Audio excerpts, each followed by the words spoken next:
On the morning Efua died, the river still moved as if nothing happened because water does not pause for anybody. But inside Chief Tamuno Perewari's chest, it was as if the tide left and forgot to return. And he stood in that small room with the lantern glowing as his new baby girl cried like a tiny whistle, while three small boys sniffed in confusion because their mother, who used to sing and laugh with them, was now quiet. He told himself that he would be a father and a mother at once, and he would not grumble or fail. Neither would he allow poverty to sit down and cross legs inside his house like a landlord. Before Efua died, she held the baby's tiny fist and said in a soft voice, "She came on Monday, so her name is Ajua." She turned to Tamuno and tapped his wrist because she knew his Bayelsa stubbornness, and she said, "Don't change it to Boma or Ebi like you are planning to do in your head. Leave it as Ajua so that when you call her, I will still hear my culture in your mouth." And he laughed and promised loudly, such that even heaven bared him witness. Now, that was how the name stayed, because later when people asked why a Nembe fisherman's daughter was carrying a Ghanaian name, Tamuno would proudly say it is because her mother gave it to her, and a wise man does not rename his last gifts. Left with 4 children to fend for now, Tamuno Perewari made it an habit to wake up before the first cock crowed. Before heading out for his early morning catch, he would sit on his raffia bed, rub his eyes and say, "Another day, another battle. Efua, you left me with 4 children and a river full of bills." That morning, as usual, he picked up the worn-out photo of his late wife from the wooden shelf, and her bright smile stared back at him. For a brief moment, his chest tightened. "Don't worry," he whispered to the photo. "I will keep my promise. I will make them great, even if this river swallows me first." From the corner of the room, little Ajua sat up and went to meet her father. "Papa, you are talking to Mama's picture again?" Tamuno turned and smiled. "Yes, my daughter. Sometimes I must remind her that I am still carrying the whole world on my shoulders." By sunrise, Tamuno returned to prepare the children for school. By now, the house was fully awake. Priye the eldest tied his school belt. Tonye, the second son, sat by the window reading loudly, trying to sound important, while Tari, the last boy and by force baby of the house, chased a cockroach with a stick. "Leave that cockroach," Tamuno barked. "When you should be chasing your future, you are chasing insects." The boys laughed, but Ajua sat quietly at the corner, arranging her small exercise books. Even though she was the last born, she always seemed to fade into the background each time. That morning, Tamuno gathered the children around the low wooden table. "My children, this house may be small, but my dreams for you are big. I promised your mother that I would send all of you to school no matter what it takes." Ajua's face brightened. "Does that mean I will start secondary school this term, Papa?" The room fell silent, and Tamuno's eyes shifted to the floor. He scratched his forehead before speaking again. "Ajua, see, I tried, but the money is not enough. I have paid Priye's, Tonye's and Tari's fees. Yours will wait." Her lips trembled as she held her books close to her chest. "But Papa, I am always the first in class. The teacher says I should not stop learning now." Priye interrupted. "Papa, maybe she can manage at home for 1 year. I am in senior secondary school now. You know my fees are expensive." Tamuno turned sharply and cut him off. "Keep quiet, Priye. Do you think your sister's dreams are less important because she's a girl?" Ajua wiped her tears and smiled. "It's okay, Papa. I understand. One day, when I make plenty money, I will build my own school and teach myself." Now, that broke Tamuno's heart even more. He reached for her hand and squeezed it gently. "Forgive me, my daughter. I am doing my best." The next day, he took her to Mama Tilda's tailoring shop. Mama Tilda looked up from her sewing machine and was surprised to see them. Chief Tamuno, to what do I owe this early morning visit?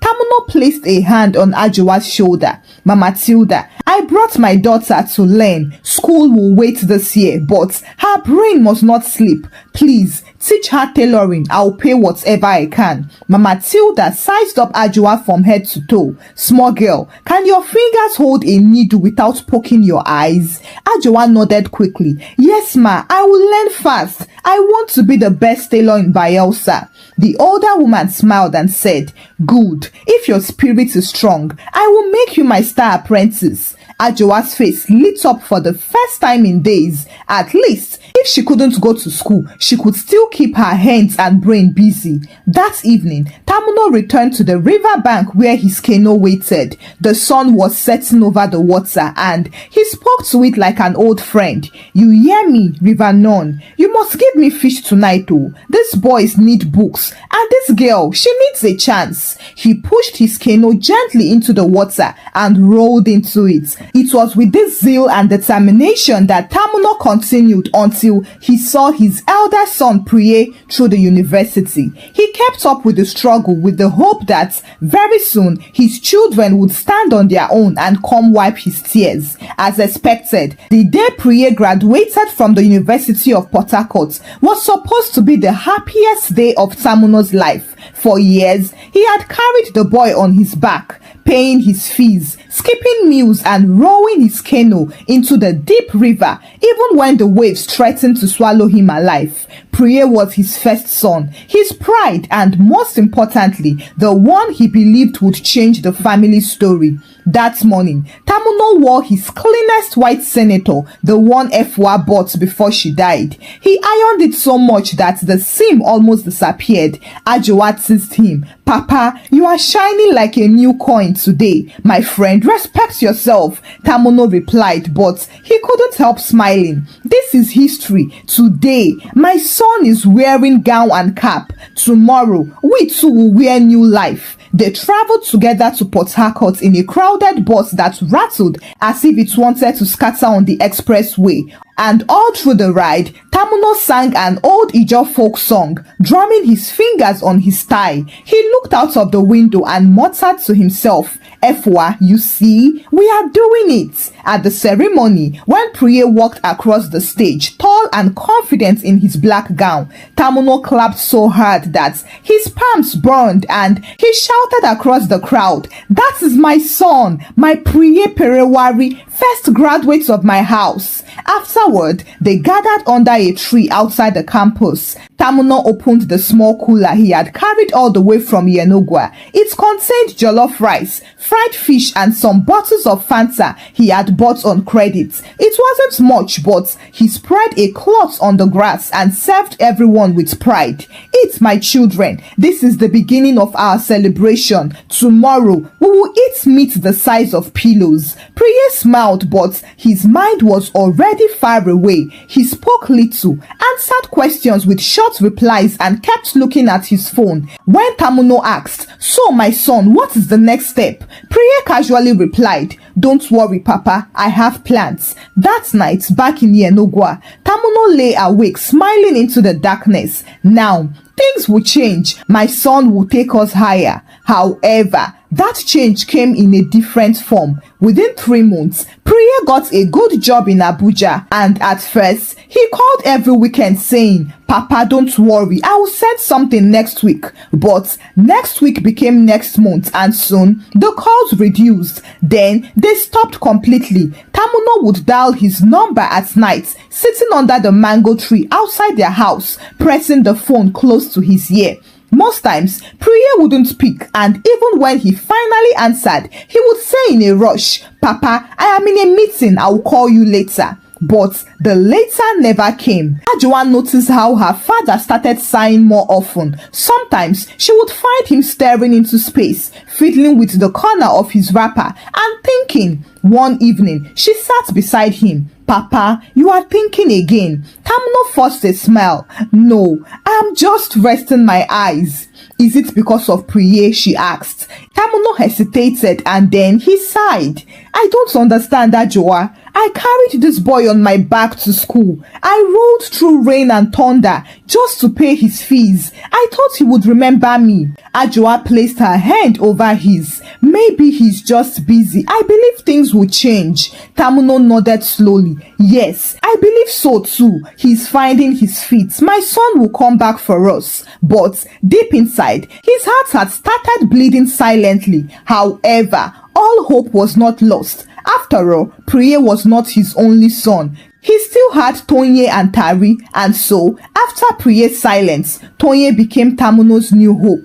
Tonye had always been smooth with words. He was the kind of boy who could talk his way out of trouble and into opportunities. And Tamuno would often say proudly, this one will become a lawyer. But school failed him, so he resorted to business. And then, one hot afternoon, Tonye walked into the house smiling sweetly. Papa, I have a brilliant idea. You know that grandfather's old house in town? I can help you process the papers and secure the documents in my name temporarily. That way, we can get a bank loan. I know people. I will start a small business with it and make quick returns. Then, we'll all be comfortable. Tamuno frowned. Business, loan. Tonye, are you sure? Tonye placed a hand on his father's shoulder and smiled. Papa, trust me now. You always say I'm sharp, Abi. Leave this one for me. I will make you proud. And so, against Ajoa's warning, Tamuno agreed and gave Tonye the go-ahead, trusting him to keep to his words. Unfortunately, 1 month later, Tamuno went to check the property, but as he approached, his heart skipped. He saw strangers there scraping the walls, painting fresh colors and carrying bags of cement inside. Out of confusion, he asked a laborer, who is renovating this house? The man wiped sweat from his forehead and said, the new owner, sir. He bought it last month. Tamuno frowned. New owner? From who? From Mr. Tonye. He signed everything. At that point, the ground felt like it had shifted from under him. Tamuno stumbled back home in silence. He sat on the wooden bench, holding his chest and staring into nothing. When Ajoa came back home, she was worried to see him that way. Papa, what happened? Talk to me. He opened his mouth, but the words came out broken. Tonye sold it. Your grandfather's house. It is gone. Ajoa couldn't believe her ears, but she remained strong to console her father. The news became the talk of the community. Some relatives shook their heads in pity, but some mocked him openly. So, this is the great Chief Perewari, eh? The great fisherman, one neighbor exclaimed loudly. He trained his sons with blood and sweat, yet they sold his name for coins. Ajoa sat beside him that night and consoled him. Papa, you still have me. We will rise again. He nodded slowly. Yes, you are the only one holding me together, my daughter. God sees. After Tonye's betrayal, Chief Tamuno poured everything left in him into his youngest son Tari. Unlike Priye, who had grown proud, or Tonye, who had grown greedy, Tari was different, or so did Tamuno believe. Tari had always been the playful one, the by force baby of the house, who always called his father my old soldier. Whenever Tamuno returned from the river, smelling of salt and fish, Tari would run to him and climb his leg like a monkey. So, thinking of those small moments, Tamuno assured himself, this one will never forget me. So, even when he had nothing left, he found a way to send Tari to the university. He sold his last canoe, borrowed money from a cooperative and collected small loans from distant relatives. Anything just to keep Tari's dream alive. One evening, he called him and handed him the envelope of money. My son, I have nothing left. I have given you the bone and the marrow. Please, go to school, read hard, and become the light of this family. Tari hugged him tightly. I promise, Papa, I won't fail you. And for the first year, Tari kept his promise. He called often and sent pictures of his lecture halls. But by the second year, things began to change. His calls suddenly stopped and he stopped sending messages altogether. Then, one evening, Mama Chimene from the next compound came rushing to Tamuno's door, holding her phone out as if it was carrying fire. "Chief Tamuno, have you seen this?" she asked and shoved the phone at him.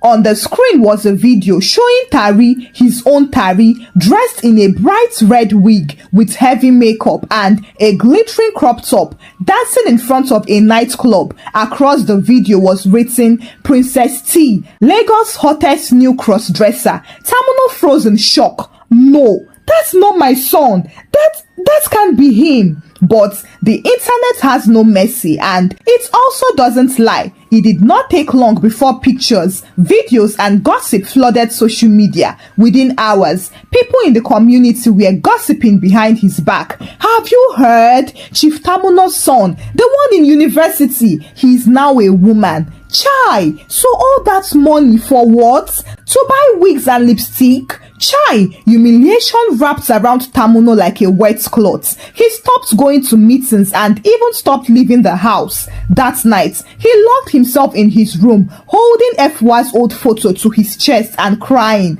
I failed you, Efwa. I lost them." But he refused to give up without trying. So the next day, he called Tari over and over. At first, the woman didn't answer. Then finally, late in the night, Tari picked up. "Papa, why are you calling me this much? I am busy."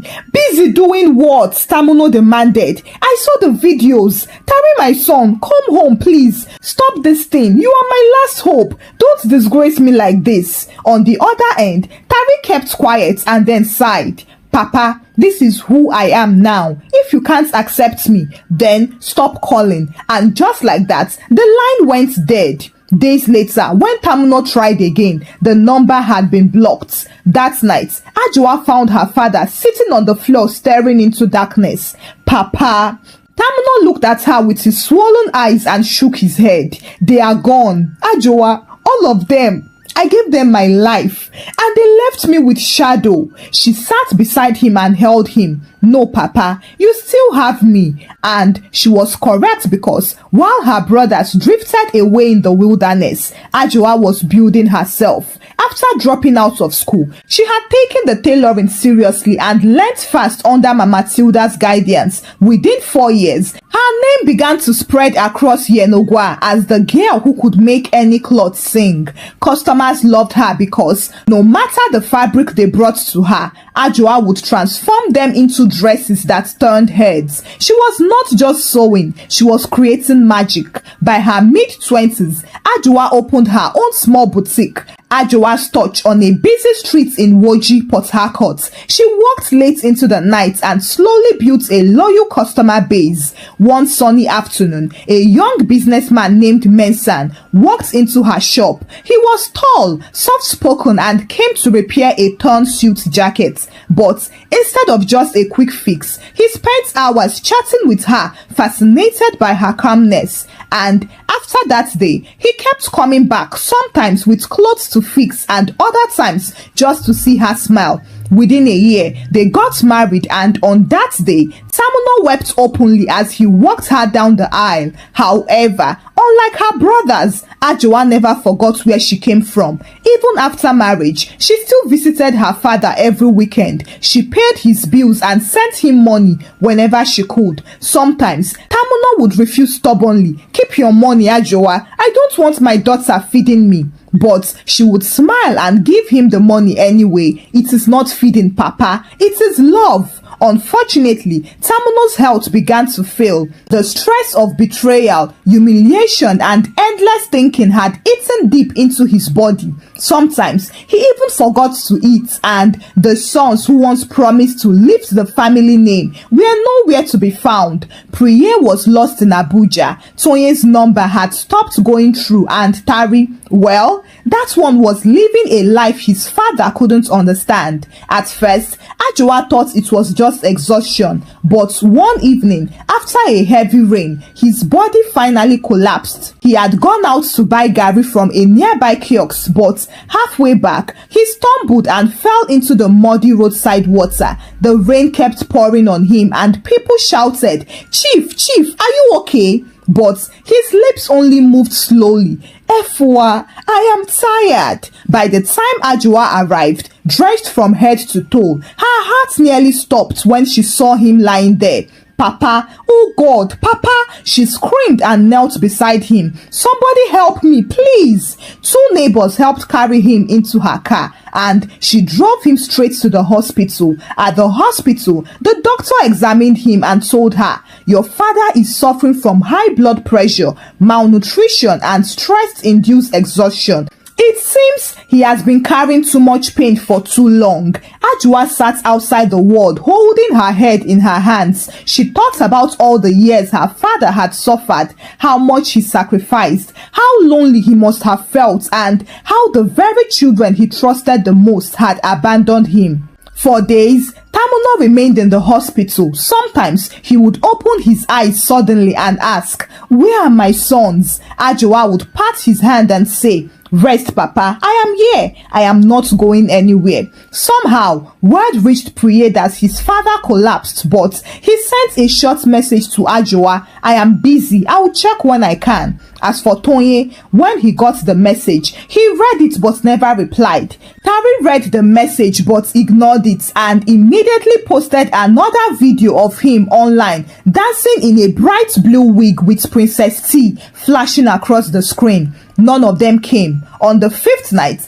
Tamuno opened his eyes and called his daughter. Ajua, yes, Papa, she said. I thought raising my sons was my blessing, but you, my daughter, you are my crown. I feel like a failure. I want to go home in peace. Tears rolled down her cheeks. Papa, don't talk like this. You are not leaving me. We still have tomorrow. He smiled. Tomorrow belongs to you now, Ajua. I see it. God gave me one pillar I didn't know I would need. Please forgive me for all the times I chose them before you. Ajua sniffed and told him, there is nothing to forgive, Papa. I will carry you the way you carried us. 3 years later, the story of the Perewari family changed completely, but not in the way anyone expected. By now, Ajowa's tailoring business, Ajowa's Touch, had grown into one of Port Harcourt's most sought-after boutiques. Her designs were featured in wedding magazines. Celebrities ordered dresses from her, and Mercy and her husband stood proudly beside her every step of the way. She moved her father into a beautiful 2-bedroom apartment with a small garden in the back, and every morning he would sit on the veranda sipping tea while watching birds dance on the fence. However, as he was finally getting his peace and respect back, the same sons who abandoned him returned, stripped of the pride that once carried them away. Priye's Abuja job came crashing down after a corruption scandal in his company blew out. As a result, he went from living in a serviced apartment to sleeping on a friend's couch. Left with no option, he called Ajowa. Ajowa, please, I need help. Just help me with something small to get back on my feet. Ajowa hesitated. Priye, Papa begged you, but you left him to suffer. Do you know what that did to him? Priye swallowed his saliva and pleaded. I know, I was wrong. I regret it. Please, forgive me. She forgave him and sent him money, but it was never enough. Meanwhile, Tonye's Lagos business collapsed after his partners exposed his fraudulent dealings. He became wanted by the EFCC and fled back home to hide in shame. As for Tari, his life spiraled the fastest. All the sponsorship deals dried up. He couldn't afford to go for his surgeries, and his Princess T fame faded when a bigger influencer replaced him. One night, he returned to Yenogwa wearing an oversized hoodie. And then, one weekend, the 3 prodigal sons met up and decided to go back to their father. They located his new house and stood outside the gates for nearly an hour before finally summoning courage to go in. Inside, Tamuno was sitting in his chair reading his Bible. When they entered, the old man looked up slowly. My sons! They fell to their knees and cried. Priye begged, Papa, we are sorry. We lost our way. Please forgive us. For a long time, Tamuno said nothing. Then he rose from his chair and pulled them into his arms. I chased after all of you when I was strong. Now that I am weak, it is you who remember me. Life has indeed taught you a lesson. That is enough. That evening, the family sat together for the first time in years. Priye, Tonye and Tari remained quiet from shame and regrets. Now, it was Ajoa who shone the brightest. The daughter they overlooked and thought would fade away had become the rock that saved their name. Tamuno smiled and said, Efwa, your daughter saved us. Truly, you are here with us. Thank you all for watching the story. Please, besties, let's take a moment to wish one of us a very happy birthday. Happy blissful birthday, Ajoa Ohene. May this year be your best year yet. Kindly share your thoughts about the story with us in the comment section. Give the story a thumbs up and share the story out with your loved ones. Subscribe to this channel if you've not done so by now. Until I bring another story your way. Bye!